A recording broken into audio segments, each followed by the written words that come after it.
আসসালামু আলাইকুম, কেমন আছেন সবাই? আশা করি সবাই ভালো আছেন। তো জীবন থেকে নেওয়া এপিসোডের আজকে 12তম পর্ব। তো আজকের গল্পটা শুরু করার আগে কিছু কথা বলি।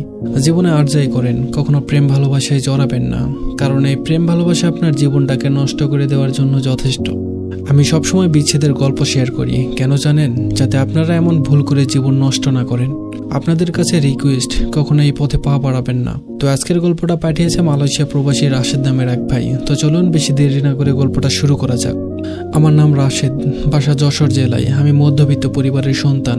আমি স্কুল জীবন শেষ করে কলেজে ভর্তি হই। তার কয়েক মাস পর নিজের ইচ্ছায় মালয়েশিয়ায় চলে আসি। এখানে 5 মাস থাকার পর ফেসবুকে একটা মেয়ের সাথে পরিচয় হয়। ওর নাম ইমা। সে একটা পোস্টে লিখেছিল, সিগারেট খাওয়া ছেলে তার পছন্দ না, সিগারেট খাওয়া হারাম। আমি রিপ্লাই দিয়েছিলাম, সব ছেলে এমনি এমনি সিগারেট খায় না। তারপর থেকে ইমার সাথে একটু একটু কথা হতো। আমি নিজেও সিগারেট খেতাম, ওর কথায় সিগারেট খাওয়া ছেড়ে দিয়েছিলাম। এভাবে কয়েক মাস কথা বলতে বলতে আমাদের মাঝে ভালো লাগা শুরু হলো। প্রতিদিন প্রায় 3-4 ঘন্টা কথা বলতাম। একটা সময় আমি ইমাকে প্রপোজ করি, আর সেও রাজি হয়ে যায়। আমাদের সম্পর্কটা ভালোই চলছিল, কিন্তু ও আমার থেকে 2 বছরের বড় ছিল, আর এটাই ছিল সমস্যা। তো এভাবে 2 বছর চলে যায়। একদিন ও আমাকে বলে, তুমি আমাকে বিয়ে করবে কবে? আমি ওকে বললাম, দেশে গিয়ে বিয়ে করব। তার 2 মাস পরে আমি দেশে যাওয়ার জন্য টিকিট কেটে ফেললাম। ইমাকে বললাম, আমি দেশে আসার জন্য টিকিট কেটে ফেলেছি। এই কথা শুনে ও খুব খুশি হয়ে যায়। তো তারপর 6 মাসের ছুটি নিয়ে দেশে চলে আসলাম। এয়ারপোর্ট থেকে বেরিয়ে দেখি আমার বোন, ছোট ভাই, দুলা ভাই আর বোনের মেয়ে দাঁড়িয়ে আছে আমার জন্য। সোজা বাড়িতে গেলাম। বাড়িতে যাওয়ার 2-3 দিন পর মাকে বললাম, আমি একটা মেয়েকে পছন্দ করি। তার বাসা বরিশাল, কিন্তু ওর নাম ইমা, কিন্তু বয়সে আমার থেকে 2 বছরের বড়। এই কথা শুনে মা আমাকে বলে, ওই মেয়েটার সাথে তোর বিয়ে কখনোই দিব না, আমার পরিবারের কেউ রাজি না। ইমাকে কল দিয়ে বললাম, আমার পরিবারের কেউ রাজি হচ্ছে না, তুমি তোমার মাকে বলো আমার কথা। ইমাও তার মাকে বলে, ইমার মাও বলে দিয়েছে ওকে বিয়ে দিবে না এতদূর। তারপর আমরা দুজন সিদ্ধান্ত নিলাম, পালিয়ে গিয়ে বিয়ে করব। দেশে যাওয়ার 8 দিন পর আমি বরিশালে যাই। ইমা আমাকে লোকেশন দেয়। ইমাকে নিয়ে আবার যশোরে ফেরার জন্য রওনা দিলাম। যশোরে পৌঁছে আমরা উঠলাম এক বন্ধুর বাসায়। সেখান থেকে 2-3 জন বন্ধু বান্ধব নিয়ে কাজে অফিসে গিয়ে বিয়ে করলাম। ইমার বাসা থেকে কল দিয়েই যাচ্ছে। ইমার মা বাবাকে আমি বললাম, ইমা আমার সাথে আছে, আমরা বিয়ে করে নিয়েছি, আপনারা টেনশন করবেন না। এই বলে ফোনটা কেটে দিলাম। আমি বাড়িতে বললাম, আমি আমার পছন্দ করা মেয়েটাকে বিয়ে করেছি। মা বাবা অনেক খারাপ কথা বললো আমাকে, আরো বলল, এই বাড়িতে তোর কোনো জায়গা নেই। এই বলেই ফোনটা রেখে দিল। আমার বন্ধুর বাসায় 2-3 দিন থাকার পর বাসা ভাড়া নিলাম। ইমার মা বাবা রাগ করে ইমার সাথে কথা বলা বন্ধ করে দেয়। খুব ভালোই চলছিল। 25-26 দিন যেতে না যেতেই আমার মা বাবা কল দিয়ে বলে, কোথায় আছিস, বাড়ি চলে আয়। ইমা আর আমি সিদ্ধান্ত নিলাম বাড়িতে ফিরে যাব। তো সেদিন রাতেই আমরা বাড়িতে চলে আসি। ইমাকে আমার পরিবারের কেউ তেমন একটা পছন্দ করে না। 6 মাসের ছুটিতে আসছি। এদিক দিয়ে 2 মাস চলে যায়, আর বাকি আছে 4 মাস। ইমার খুব ইচ্ছে একটা বেবি নিবে, আমারও অনেক ইচ্ছা। তো 2জন বেবি নেওয়ার জন্য অনেক চেষ্টা করলাম, কিন্তু 3 মাস হয়ে যাওয়ার পরেও কোনো রেজাল্ট আসলো না। আমি সিদ্ধান্ত নিলাম ডাক্তারের কাছে যাব। একদিন সময় করে গেলাম। ডাক্তার বলল 2জনের পরীক্ষা করতে হবে। 2জনই পরীক্ষা করলাম। ডাক্তার বলল কালকে এসে রিপোর্টটা নিয়ে যাবেন। তো পরের দিন ইমাকে রেখে আমি চলে যাই যশোর কুইন্স হসপিটালে। ডাক্তারের কেবিনে গিয়ে বসতেই ডাক্তার রিপোর্টটা সামনে এগিয়ে দিয়ে বললেন, ইমা কখনো মা হতে পারবে না, সন্তান হওয়ার নারী 99% ড্যামেজ হয়ে আছে। এই কথা শুনে আমার মাথায় আকাশ ভেঙে পড়লো। আমি কি করব কিছুই বুঝতে পারছিলাম না। আমি যদি বাসায় গিয়ে এই কথা বলি তাহলে ইমা পাগলের মতো হয়ে যাবে। ইমা জানতে পারলে ভিতরে ভিতরে শেষ হয়ে যাবে।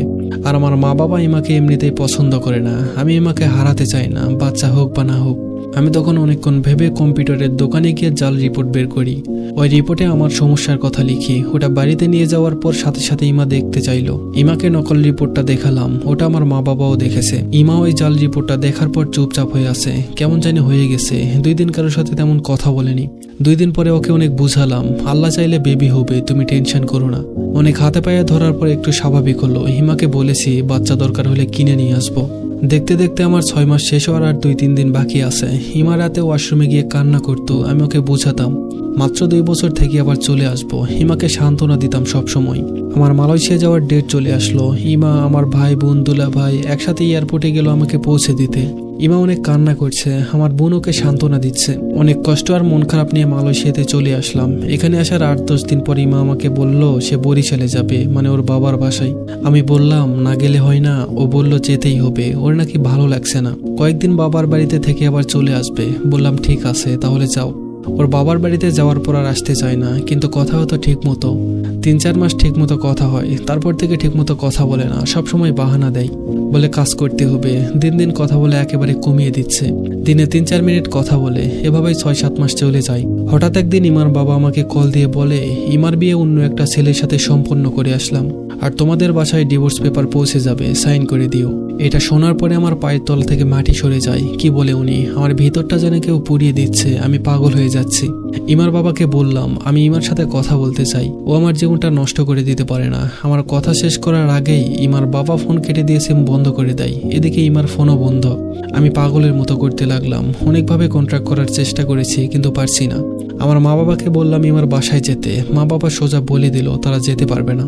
মৃত্যুর যন্ত্রণার মতো যন্ত্রণা সহ্য করতে করতে 11 মাস চলে গেল। হঠাৎ একদিন একটা অচেনা নাম্বার থেকে ইমা কল দিল আর বলল, তুমি আমাকে মিথ্যা কথা বলেছিলে কেন? সমস্যা ছিল আমার, আর সেটা তুমি নিজের কাঁধে কেন নিলে? আমি একটু হেসে বললাম, তোমাকে হারাতে চাইতাম না, তার জন্য। তুমি কখনো মা হতে পারবে না, এই কথাগুলো শুনলে তুমি নিজেকে সামলাতে পারতে না, তার জন্য। ইমা বলল, যার সাথে আমার বিয়ে হয়েছে সে বেবি নেওয়ার জন্য অনেক চেষ্টা করে, কিন্তু কোনো কিছুতেই কিছু হচ্ছিল না। তাই কি সমস্যা সেটা জানার জন্য ডাক্তারের কাছে সে পরীক্ষা করায়।